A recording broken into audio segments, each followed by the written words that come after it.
नमस्कार मित्रों, स्वागत है आप सभी का हमारे YouTube चैनल संस्कृत लोक में। मित्रों, आज हम आपके सामने लेकर आए हैं संदेह अलंकार। संस्कृत के अलंकारों की हमने एक सीरीज चलाई हुई है जिसका नाम हमने रखा है साहित्य दर्पण के अलंकार, और उसका ये 14वां भाग है। इससे पहले हम 13 भाग प्रस्तुत कर चुके हैं। इसमें हम आपके सामने संदेह अलंकार लेकर आए हैं। संदेह अलंकार संस्कृत के अलंकारों में एक महत्वपूर्ण स्थान रखता है और साहित्य दर्पण में विश्वनाथ कविराज ने इसके विषय में एक बहुत ही स्पष्ट परिभाषा लिखी है। तो यदि आप संस्कृत के छात्र हैं तो आपके लिए ये वीडियो बहुत महत्वपूर्ण होने वाली है। मित्रों, आज हम संदेह अलंकार के बारे में सारे संदेहों को मिटाएंगे। सबसे पहले हम देखते हैं कि संदेह अलंकार को किस कैटेगरी में हम रख सकते हैं। जैसे कि आपको पता है कि अलंकारों को संस्कृत में शब्दालंकार, अर्थालंकार और उभयालंकार, इन 3 कैटेगरीज में रखा जाता है। शब्दालंकार वहाँ पर होता है जहाँ पर शब्द के अंदर चमत्कार होता है, अर्थात अलंकार शब्द के अंदर ही छिपा होता है। उसमें पहचान यह होती है कि यदि आप उस शब्द को बदल दें जिसके कारण अलंकार हो रहा है तो वहाँ पर अलंकार समाप्त हो जाता है। लेकिन वहीं पर यदि अर्थालंकार है तो उसमें अर्थ में अलंकार होता है और फिर शब्द को बदल देने से अर्थ पर या अलंकार पर कोई प्रभाव नहीं पड़ता, उसको हम अर्थालंकार कहते हैं। आज का हमारा अलंकार संदेह अलंकार अर्थालंकारों के अंतर्गत ही है। मित्रों, तो आइए हम इसकी परिभाषा देखते हैं। हम विश्वनाथ कविराज के अनुसार परिभाषा पढ़ेंगे, उदाहरण भी देखेंगे साहित्य दर्पणकार के अनुसार। लेकिन उससे पहले हम इसको थोड़ा हिंदी में समझ लेते हैं। तो हिंदी में इसकी यदि हम परिभाषा कहें तो संदेह, जैसा कि आपको नाम से ही स्पष्ट हो रहा है कि जहाँ पर किसी वस्तु में हमें संदेह हो उसको संदेह अलंकार कहते हैं।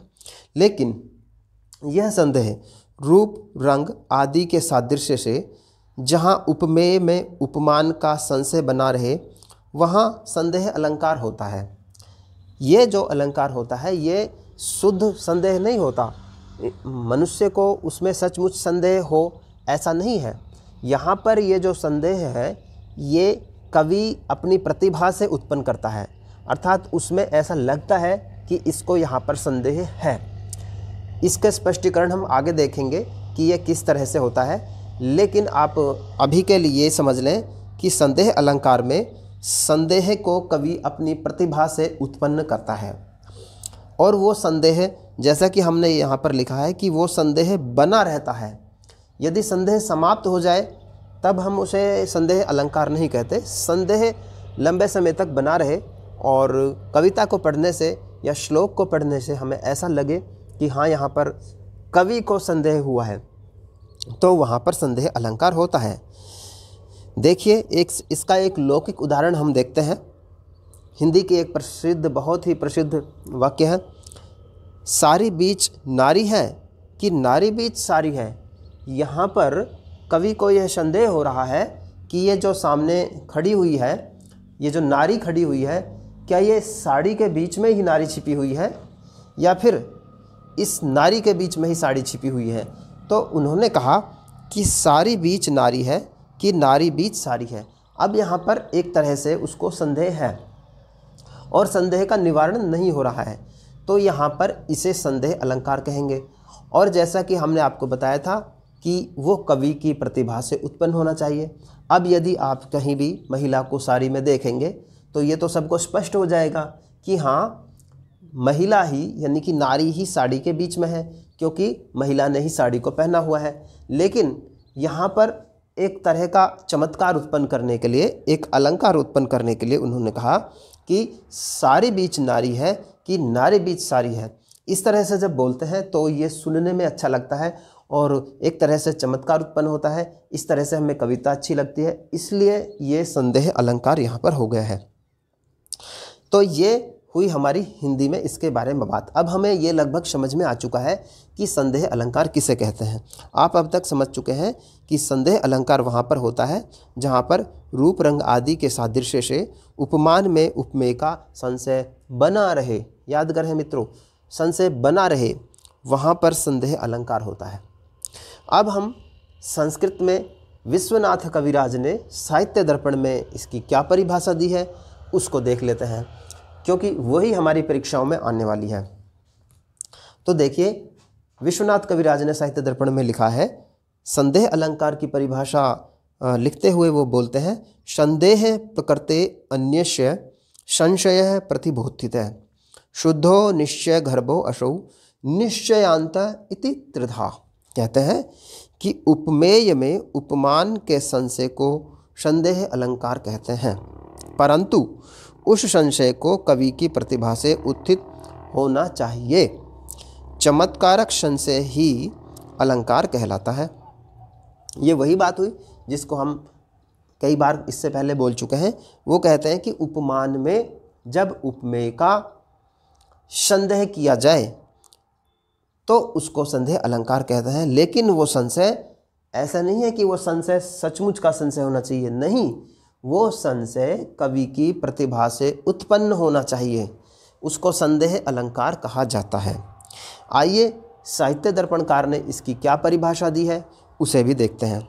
साहित्य दर्पण में मित्रों, क्षम्यताम, परिभाषा नहीं, परिभाषा हम देख चुके हैं, उदाहरण। साहित्य दर्पणकार ने इसका क्या उदाहरण दिया है उसे हम देखते हैं। साहित्य दर्पण में अयम मार्तंड किम शखल तुर्गई सप्तभीरित है, कृशानु किम सर्वः प्रसर्ति दिशो नैष नियतम, कृतांते किम साक्षात् मही वहनो साविति, पुनः समालक्यवजौ त्वम विदधाति विकल्पान प्रतिभटाः। ये साहित्य दर्पण में इसका उदाहरण दिया हुआ है। इसकी हिंदी समझिए। वो कहते हैं अयम मार्तंड है किम, क्या यह मार्तंड है?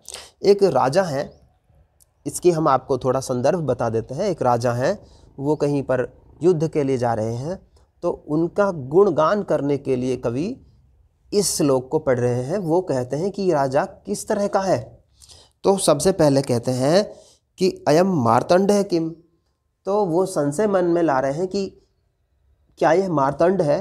मार्तंड अर्थात सूर्य है, क्या यह साक्षात सूर्य है? फिर खुद ही कहते हैं कि सखलु तुर्गई सप्तभीरित है, तो वो तो 7 तुर्गों से सहित होता है, उनके पास तो 7 घोड़े होते हैं। उन्होंने, कवि ने खुद ही पहले संशय किया कि क्या यह राजा मार्तंड है, सूर्य है। फिर कहा कि नहीं, ये मार्तंड नहीं हो सकते, क्योंकि ये तो मार्तंड तो सूर्य तो 7 घोड़ों से युक्त होता है। फिर उन्होंने आगे कहा कृशानु किम, तो क्या यह अग्नि है? अग्नि है। फिर उसको दूसरा संदेह हुआ कि क्या ये, अगर ये साक्षात सूर्य नहीं है तो क्या ये साक्षात अग्नि है?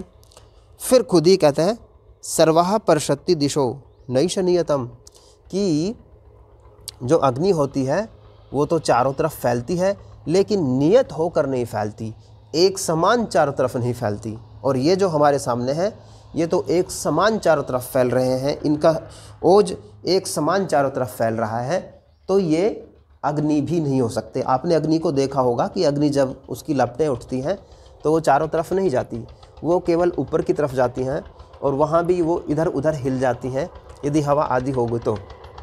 लेकिन वो कहते हैं कि ये अग्नि इसलिए नहीं है राजा, क्योंकि अग्नि तो चारों तरफ नहीं फैलती और इनका तो ओज चारों तरफ फैल रहा है। तो फिर कहते हैं कि नहीं, यह अग्नि भी नहीं है। फिर तीसरा संदेह खुद ही करते हैं कृतांत है किम, तो क्या यह कृतांत यानी कि यमराज हैं क्या? तीसरा संदेह उन्होंने किया कि तो क्या यह यमराज हैं?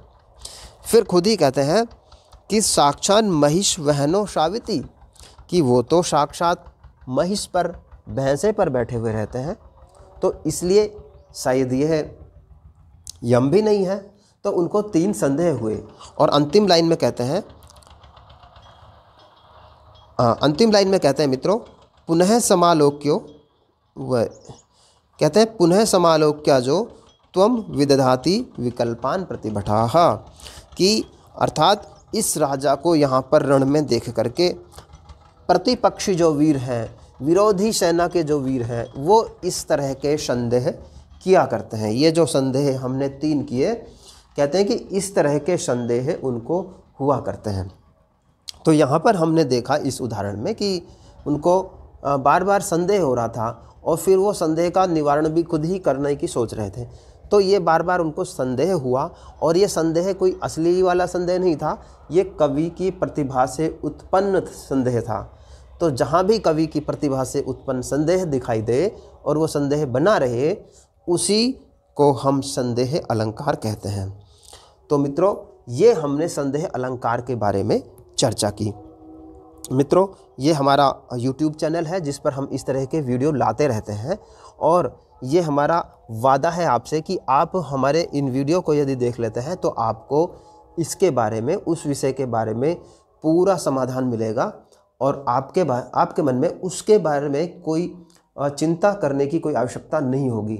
तो यदि आप संस्कृत के छात्र हैं, आप प्रतियोगी परीक्षाओं की तैयारी कर रहे हैं, तो आप हमारे इस YouTube चैनल को अवश्य सब्सक्राइब कर लें। ये हमारी अलंकारों की श्रृंखला है, इसमें हमने इससे पहले 12 भाग कर दिए हैं, और उन वीडियो को भी आप देख सकते हैं। इसके अलावा भी अन्य विषयों पर हमने वीडियो डाले हुए हैं, आप उनको देख सकते हैं। अगर आपको ये अच्छा लगा हो वीडियो तो आप इसको लाइक करें, हमारे चैनल को सब्सक्राइब कर लें और मित्रों के साथ इसको शेयर करें। धन्यवाद मित्रों, जल्द ही मिलेंगे आपसे किसी नए वीडियो के साथ। तब तक के लिए नमस्कार मित्रों।